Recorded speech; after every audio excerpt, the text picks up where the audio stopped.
اہل بیت اطہار کا ادب اپنے مقام پر۔ آخری بات کر کے گفتگو ختم کر رہا ہوں۔ میں نے گزشتہ سال بھی یہ چیزیں عرض کی، اس سے پہلے بھی یہ چیزیں عرض کی۔ ہم جو اہل سنت والجماعت ہیں، ہم معصوم صرف انبیاء کو مانتے ہیں۔ کس کو مانتے ہیں؟ انبیاء علیہ الصلوۃ والسلام کو۔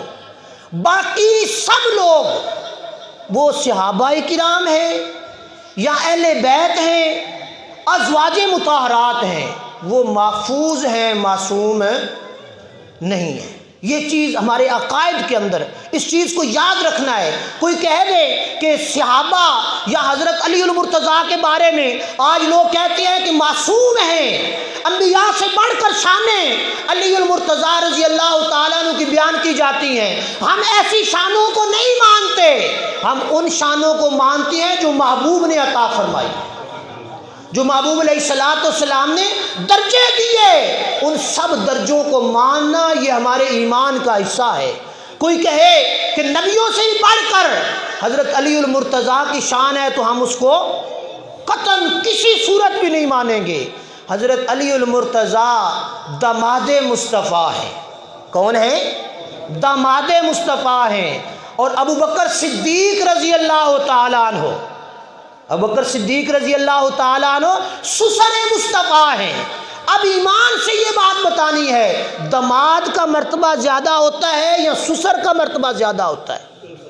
سسر کا۔ اور پھر حدیث پاک میں آ گیا، حضور علیہ الصلوۃ والسلام نے ارشاد فرمایا، دنیا میں تمہارے 3 باپ ہیں۔ کتنے؟ 3 باپ ہیں۔ ایک باپ ہے جس کے ذریعے سے دنیا میں آئے، امی ابو جس کو ہم کہتے ہیں۔ ایک باپ ہے استاد، جس نے زمین کی پستی سے اٹھا کر آسمان کی بلندیوں کا علم دے دیا، ایک وہ باپ ہے۔ اور تیسرا باپ وہ ہے جس نے اپنی بیٹی دے دی، وہ بھی تمہارا روحانی باپ ہے۔ اب یہ بلا تشبیہ و بلا مثال یہ بات میں نہیں کرنا چاہتا، لیکن حضرت ابو بکر صدیق رضی اللہ تعالیٰ عنہ سسر مصطفیٰ ہیں اور علی المرتضیٰ داماد مصطفیٰ ہیں۔ اب عزت اور عظمت کا اندازہ اس چیز سے آپ لگا لیں۔ جو کہہ دے کہ علی المرتضیٰ سب سے عظمت والے ہیں، ابو بکر صدیق کی نفی کر دے، حق 4 یار کی نفی کر کے علی المرتضیٰ کو جو خلیفہ اول کہے گا، اس کا اسلام سے واسطہ اور تعلق نہیں ہوگا۔ یہ انشاءاللہ پھر کبھی میں مضمون بیان کروں گا۔ اللہ پاک ہمیں عمل